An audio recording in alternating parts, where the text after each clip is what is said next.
End qualified immunity right now. End internal investigations right now. Felony to mute or edit or delete or mess with body cam footage in any way. 24-hour release of body cam footage. All chiefs and supervisors held responsible for crimes of all police officers in their department. And number 6, end police unions right now. At 6:30, questions about a DPS trooper's actions. ABC 15 has obtained video which appears to show him continuing a traffic stop while witnesses plead for him to help a 5-year-old shooting victim less than a block away. And it turns out that boy was fatally shot in the backseat of a car that had stopped right there at 52nd Street and Broadway. Now, this was all late Friday night. ABC 15 investigator Zach Crenshaw has been going over this video, and Zach, I understand that you also spoke with witnesses. Yeah, both men, the witnesses we're talking about here, are cop watchers. They videotape police across the valley. They just happened to be in Tempe when the victim's car pulled up to the nearest intersection. One man recording, Scott, tells me he thinks the driver stopped there because they saw the police lights and thought law enforcement would rush over to help.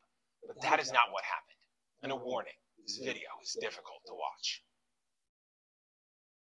Just before midnight Friday, Darian Barrett and Scott Jacobs were recording a DPS trooper conducting a traffic stop. A few minutes in, a black car drives into the middle of the intersection, laying on the horn. Then multiple people jump out and run. Hey, we got an accident or a road rage over here, officer. That's me. What the f***? You're an officer. Go over there and do something. Darian and Scott do walk over. There's a gunshot in this window and there's a child right here. And seconds later, the men and another nearby witness realize a little boy has been shot in the back seat. Get in there! 2.5 minutes after that car pulled into the intersection, Darian runs back over to the trooper. Officer, we have a kid down in the back seat. There's at least 4 shots into the window. Scott narrated his emotions as he yelled at the trooper, still wrapping up the traffic stop. There's a kid shot! What the hell is wrong with you, dude? It was just panic because you wanted to help these children, but it was also chaos because help was right there. Help was 10 seconds away. 4 minutes after the bullet-riddled car stopped, the trooper got on his motorcycle. As he prepared to drive the roughly 100 yards over to the injured 5-year-old, Darian was on the phone with 911. I had to run to the vehicle because this officer didn't want to do nothing. He just now approached the vehicle.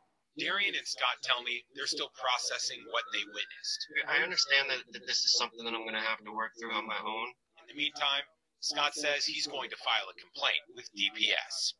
I mean, when we talk about derelict of duty, this is the definition of it, and I don't know what the laws are or what the charges are for that, but he should not be allowed to retain his position. Now, guys, DPS just told me late tonight they are now reviewing this incident. It's unclear, though, what the trooper's duty status is right now. The 2 other children who were shot in that back seat of that car are out of the hospital. As for arrests, Tempe police haven't made any. It's just shocking to see. You have to be human first. Right. Go be a human first. It's really tough to watch. Yeah, it sure is. Thank you for warning us, too.